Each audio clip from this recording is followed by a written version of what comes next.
करूया. काय आहे तर टोटल आर एच विटाकर, अगदी थोडक्यात बेसिक सांगतो. काय आहे, आर एच विटाकर यांनी पूर्ण जी सजीव सृष्टी आहे ती काय केलं तर 5 सृष्टीमध्ये डिवाइड केलं. 5 सृष्टीपैकी पहिली जी सृष्टी आहे ती आहे मोनेरा, ज्याच्यामध्ये सगळे जीवाणू म्हणजे बॅक्टेरिया येतात. दुसरा आहे प्रोटिस्टा, म्हणजे ज्याच्यामध्ये आपण कन्सिडर करू की अमिबा सारखी जी सूक्ष्मजीव आहेत ते येतात. तिसरा आहे फंगी, म्हणजे काय तर कवके ते येतात. आणि चौथं काय आहे तर मग आता वनस्पती, आणि पाचवा आहे प्राणी, है ना. म्हणजे आता आपल्याला घ्यायचं काय आहे तर जी चौथी सृष्टी आहे, जी वनस्पती सृष्टी आहे, ते आपण कव्हर करणार आहोत. पण नेमकं वनस्पती म्हणजे नेमकं काय है ना, किंवा या सृष्टीला आपण कसं डिफाईन करता येईल तर बघा, काय काय सांगता येईल. कारण काहीतरी क्रायटेरिया पाहिजे ना आपल्याला. जर एखादी सृष्टी आपण जर म्हणतोय तर त्यामध्ये कोणते सजीव येणार, त्यासाठी त्या सगळ्या सजीवांचा जो बेसिक क्रायटेरिया किंवा सगळ्यांसाठी जे कॉमन आहे ते सगळे असायलाच पाहिजे. तर असे वनस्पती म्हणजे नेमकं काय आहे, टेक्निकल डेफिनेशन म्हणजे काय. कारण वरवर आपल्याला वनस्पती जर माहित असतात की जे एकाच ठिकाणी राहतात, तिकडून दुसऱ्या ठिकाणी जात नाही, म्हणजे काय ट्रान्सलोकेट करत नाही, अशा गोष्टी आपल्याला माहित राहतात, स्वतःचं स्वतः तयार करतात वगैरे, है ना. तर ह्या गोष्टी आपल्याला बऱ्यापैकी माहित आहेत. पण या व्यतिरिक्त अजून कोणकोणती टेक्निकल गोष्टी आहेत तर ते बघा. एक आहे काय तर पेशी भित्तिका युक्त दृश्य केंद्रकी पेशी आहे. पेशी भित्तिका म्हणजेच काय तर ज्याला सेल वॉल म्हटलं जातं. तर ज्यामध्ये सेल वॉल आहे, ज्या सजीवांच्या शरीरामध्ये सेलच्या भोवती म्हणजे पेशीच्या भोवती काय तर सेल वॉल आहे. प्राण्यांमध्ये ही राहत नाही, हे लक्षात ठेवा. नेक्स्ट दृश्य केंद्रकी म्हणजेच काय तर यू कॅरिओटिक आहे. यू कॅरिओटिक आहे म्हणजेच काय तर ज्यांच्या पेशी आहेत त्या फुल्ली डेव्हलप्ड आहे असं म्हणू आपण. प्रत्येक ऑर्गन भोवती सेल मेम्ब्रेन आहे असं आपण म्हणू, है ना. त्यासोबत स्वयंपोषी आपल्याला बऱ्यापैकी माहिती आहे. आणि असे जर सजीव असेल म्हणजेच काय की ज्या सेलच्या भोवती सेल वॉल आहे, युकॅरियोटिक सेल आहे, आणि काय तर स्वयंपोषी म्हणजे स्वतःचं स्वतः बनवतात, असे जर सजीव असेल तर त्याला आपल्याला म्हणायचं काय तर वनस्पती म्हणायचं आहे. इथं 3 मेन पॉइंट्स हे लक्षात ठेवायचे आहेत. सेल वॉल, युकॅरियोटिक, स्वयंपोषी म्हणजे काय तर ऑटोट्रॉपिक. हे 3 जर गोष्टी असेल त्याला आपण वनस्पती म्हणणार आहोत, है ना. तेच आपण जर बघितलं तर प्राण्यांमध्ये सेल वॉल राहत नाही, पण ते युकॅरियोटिक आणि काय तर आणि स्वयंपोषी पण राहत नाही, ते परपोषी राहतात, है ना. मग त्यांची डेफिनेशन आपल्याला त्या पद्धतीने काय तर ते चेंज करता येईल. नेक्स्ट बघा, वनस्पती स्वतःचं स्वतः तयार करतात. कसे करतात हे आपल्याला बऱ्यापैकी माहिती आहे. प्रकाश संश्लेषण ही क्रिया होते. आणि का होते तेच का करू शकतात, कारण त्यांच्या पानामध्ये किंवा जो पण हिरवा भाग आहे त्यांच्यामध्ये असतं काय तर हरितद्रव्य असतं, क्लोरोफिल असतं. क्लोरोफिल हा पिगमेंट आहे, त्याच्यामुळे काय तर ते स्वतःचं स्वतः तयार करू शकतात. वनस्पती सृष्टीमध्ये असलेले सजीव हे इतर सजीवांसाठी अन्नाचे काय तर मेन स्रोत आहे. बघा, फोटोसिंथेसिस आपले पूर्ण सजीव सृष्टी कशामुळे तयार टिकून आहे पृथ्वीवर, तर यासाठी मेन जो रिझन आहे, कारण अन्नाची जी साखळी आहे ती तयार होते कुठून किंवा सुरुवात होते कुठून, तर ती होते फोटोसिंथेसिस, म्हणजे झाडांपासून सुरू होत आहे, है ना. झाडांवर बाकीचे प्राणी डिपेंड आहेत, त्यांच्यावर बाकीचे डिपेंड आहेत, त्यांच्यावर बाकीचे डिपेंडेंट आहे. म्हणजे सुरुवात जी झाली आहे ती फोटोसिंथेसिस पासून झालेली आहे. आणि म्हणून लक्षात घ्या की अन्नाचा प्रमुख जो स्रोत आहे पृथ्वीवर, जर सजीव जर टिकून आहे तर ते कशामुळे, तर वनस्पतीमुळे. आणि त्याच्यामध्ये पण प्रोसेस कोणती, तर ते फोटोसिंथेसिस. त्यामुळे फोटोसिंथेसिस फार इम्पॉर्टंट प्रोसेस आहे. आपण कधीतरी मागे पुढे फोटोसिंथेसिस सुद्धा डिटेल अभ्यास करणार आहोत. कारण फोटोसिंथेसिस म्हणजे नेमकं काय आहे, कारण हेच मेन सोर्स आहे. आयोग आणि याच्यावर बरेच प्रश्न विचारले डायरेक्ट फोटोसिंथेसिसवर. आणि त्याच्यामध्ये पण तुम्हाला आता सांगतोय मी की 11वी-12वीतला फोटोसिंथेसिस तुम्हाला वाचायचं आहे.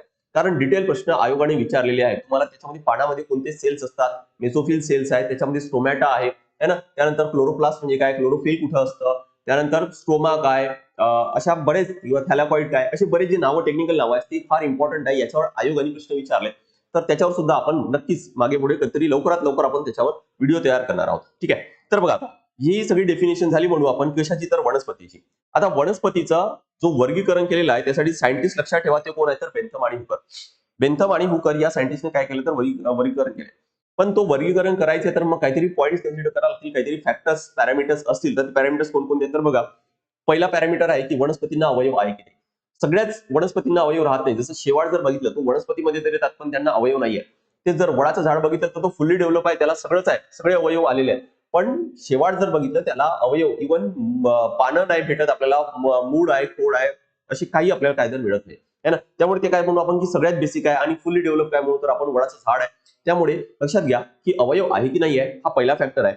नेक्स्ट, पाणी व अन्नाचे वहन करण्यासाठी स्वतंत्र उती संस्था आहे की नाही आहे, ज्याला संवहनी संस्था म्हणतात. संवहनी संस्था संस्था आणि इंग्लिशमध्ये काय म्हणतात त्याला, व्हॅस्क्युलर सिस्टम म्हटलं जातं. व्हॅस्क्युलर सिस्टम, ठीक आहे. हे लक्षात ठेवा, कारण पुढे वर्ड्स येणार आहेत. त्यावेळेस आपण क्लासिफिकेशन घेऊ, त्यावेळेस परत मी सांगणार नाही, कारण इथंच मिनिंग लक्षात घ्या. कारण हेच फॅक्टर्स आहेत, याच्या बेसिसवरच काय तर सगळे कव्हर केले, है ना. मग आपण ज्यावेळेस क्लासिफिकेशन घेऊ, फक्त ह्या गोष्टी आहेत की नाही, अवयव आहेत की नाही आहे, बस तेवढंच फक्त लक्षात ठेवायचं आहे. संवहनी संस्था म्हणजे व्हॅस्क्युलर सिस्टम आहे की नाही, फक्त एवढंच लक्षात ठेवायचं. आणि त्याच्याच बेसिसवर काय तर प्रत्येक जे टाइप्स आहेत ते लक्षात ठेवता येईल तुम्हाला.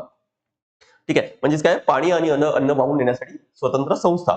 नेक्स्ट, त्यानंतर वनस्पतींमध्ये बिया धारण्याची क्षमता आहे की नाही, म्हणजे बिया असतात की नसतात, हा एक फॅक्टर आहे. आणि जर बिया असेल तर त्याच्यावर मग आवरण आहे की नाही, ज्याला आपण फळ म्हणतो है ना, बीच्या वर जो आवरण त्यालाच आपण फळ म्हणतो, तर फळांचे आवरण आहे की नाही आहे, हा सुद्धा फॅक्टर काय तर कन्सिडर केले. यासोबत बीजाशी रिलेटेड अजून एक आहे, ते म्हणजे काय तर बीजपत्र, ज्याला कॉटिलेडॉन्स म्हणतात, डायकॉटिलेडॉन किंवा मोनोकॉटिलेडॉन. बघा काही ज्या बिया असतात त्यांच्या दोन भाग होत नाही, त्यांचे दोन भाग होत नाही. पण जसं हरभरा घेतला, वटाणा घेतला, तर यामध्ये लक्षात येते की त्याच्या त्या बीचे दोन भाग सहज होतात है ना. मग याला दोन भाग होतात, त्याला काय तर आपण द्विपत्री म्हणू. डायकॉटिलेडॉन, डाय म्हणजे काय तर दोन है ना, द्विपत्री म्हणू. नाही होत असेल त्याला आपण एक बीजपत्री म्हणू, ज्याला मोनोकॉटिलेडॉन्स म्हटलं जातं है ना. तर असे तीन मुद्दे हे काय तर बेंथम आणि हुकर या सायंटिस्टने काय तर कन्सिडर केलेत जे वनस्पतीचं वर्गीकरण आहे ते करण्यासाठी. ठीक आहे, इथं बघा मी तुम्हाला एक हा जो ट्री डायग्राम सारखं दिलेला आहे तो फार इम्पॉर्टंट आहे. ठीक आहे, काय दिलं बघा, वनस्पती म्हणजे काय तर प्लांटिंग ही सृष्टी आहे, त्याच्या सगळ्यात आधी दोन प्रकार केलेले आहेत, दोन भाग केलेले आहेत. एक आहे अबीजपत्री आणि दुसरा आहे काय तर बीजपत्री. यांना नावावरून लक्षात ठेवायला फार सोपी आहे. अबीजपत्री, अबीज म्हणजे काय तर ज्याच्यामध्ये बी नाही. अबीज म्हणजे काय, ज्यामध्ये बी नाही. आणि बीजपत्री म्हणजे काय, ज्यामध्ये बी आहे. अबीजपत्री इंग्लिशमध्ये नाव आहे क्रिप्टोग्राम्स आणि बीजपत्रीला नाव आहे काय तर फॅनोरोग्राम्स है ना. त्यानंतर अबीजपत्रीचे परत तीन प्रकार पडतात. बघा एक लक्षात घ्या, जसं आपण क्लासिफिकेशन पुढे पुढे जाणार आहोत तसं एक लक्षात ठेवायचे की प्लांट्स तेवढं जास्त काय तर डेव्हलप प्रकारचं आपल्याला पाहायला मिळेल है ना. म्हणजे काय तर अबीजपत्री हे कमी डेव्हलप आहे, तर बीजपत्री हे काय तर त्याच्यापेक्षा कम्पॅरेटिव्हली जास्त डेव्हलप असे काय तर वनस्पती आहेत. जास्त डेव्हलप म्हणजे काय, की ज्यांच्यामध्ये प्रॉपर असे काय तर अवयव असतील है ना. ते कदाचित तो वडासारखा मोठा झाड असेल है ना, ते आपल्याला काहीतरी बीजपत्रीमध्ये पाहायला मिळेल. अबीजपत्रीचे बघा तीन प्रकार आहेत, थॅलोफायटा, ब्रायोफायटा आणि टेरिडोफायटा. लगेच पुढच्या स्लाइड मध्ये घेऊ आपण की नेमके या तिघांमध्ये काय फरक आहे. फक्त लक्षात ठेवा की हे तिन्ही अबीजपत्री आहे, या तिघांमध्येही बी नाही आहे म्हणून है ना. त्यासोबत एक लक्षात ठेवा, परत एकदा सांगतोय की यापैकी सुद्धा थॅलोफायटा अगदी बेसिक असणार, त्यापेक्षा जास्त डेव्हलप ब्रायोफायटा, त्यापेक्षा जास्त डेव्हलप टेरिडोफायटा. इंग्लिशमध्ये मराठीमध्ये सारखेच नाव आहे. बीजपत्रीमध्ये दोन प्रकारचे आहेत, ते म्हणजे काय तर अनावृत्त बीजी ज्याला जिम्नोस्पर्म म्हणतात, आणि त्यानंतर काय तर आवृत्त बीजी ज्याला अँजिओस्पर्म म्हणतात. अनावृत्त बीजी जिम्नोस्पर्म म्हणजे काय, की ज्याच्या बी भोवती आवरण नाहीये, म्हणजे फळाचं आवरण नाहीये, ज्यामध्ये फळ नाहीये, फक्त बी आहे. जसं सुपारी जर बघितलं तर आपल्याला अनावृत्त बीजी आहे, ज्यामध्ये बी तर आहे पण त्याच्या भोवती आवरण नाही, म्हणजे काय तर फळ नाही, त्याला अनावृत्त बीजी जिम्नोस्पर्म म्हणतात. आता त्यापेक्षा जास्त डेव्हलप काय, बी आहे पण त्याच्या भोवती काय असणार तर आवरण असेल है ना. म्हणजे परत लक्षात येते की या तिघांपेक्षा जास्त डेव्हलप हा आहे आणि त्याच्यापेक्षा पण जास्त डेव्हलप काय तर हा आहे. त्यामुळे आवृत्त बीजी म्हणजे काय, ज्यामध्ये फळ आहे.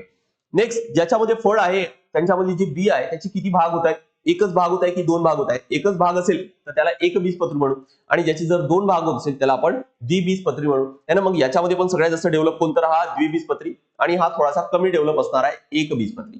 तर या पद्धतीने काय तर हा क्लासिफिकेशन बघा सिक्वेन्सनी असंच लक्षात ठेवा. ऑप्शन एलिमिनेट करायला फार मदत होतं, कारण ज्या वेळेस थोडं थेरॉटिकल प्रश्न विचारतात थोडं आपण कन्फ्युज होतो है ना. पण आपण जर ऑप्शन हे सिक्वेन्स जर प्रॉपर लक्षात असेल तर सोपं आहे लक्षात ठेवायला है ना. जमेल तिथपर्यंत हा ट्री डायग्राम जो आहे हा रट्टाच मारून घ्यायचा आहे, म्हणजे एक रफ पेज घ्यायचा आणि त्याच्यावर काहीतरी ट्री डायग्राम काढायचं. थोडीशी माहिती शाळेच्या पुस्तकातलं स्क्रीनशॉट आहे, जसं तसं घेऊन आलोय. काय दिले बघा, परिचय शास्त्रज्ञांचा, एका शास्त्राबद्दल नाव दिलेलं आहे इथं की वनस्पती शास्त्रज्ञ कोण होतं, तर एचर यांनी 1883 मध्ये काय केलं, वनस्पती सृष्टीचे दोन उपसृष्टीमध्ये वर्गीकरण केले. त्यानुसार अबीजपत्री आणि काय तर बीजपत्री. म्हणजे हा बघा की हे जे दोन आहेत वर्गीकरण हे कोणी केलेलं आहे, तर हे अबीजपत्री आणि बीजपत्री, अबीजपत्री आणि बीजपत्री हे एचर या सायंटिस्टने केलेले आहे. अशा दोन उपसृष्टींना विचार वनस्पती वर्गीकरणासाठी केला गेला. तर लक्षात ठेवा की हा जो क्लासिफिकेशन आहे हा कोणी केला, तर हा एचरनी केलेला आहे. त्यानंतर वनस्पतीची नैसर्गिक वर्गीकरण पद्धती कोणी शोधून काढली, कोणते सायंटिस्ट आहेत सुद्धा कव्हर करायचे. कंबाईन प्रिलिम 2021 चा प्रश्न आहे ना.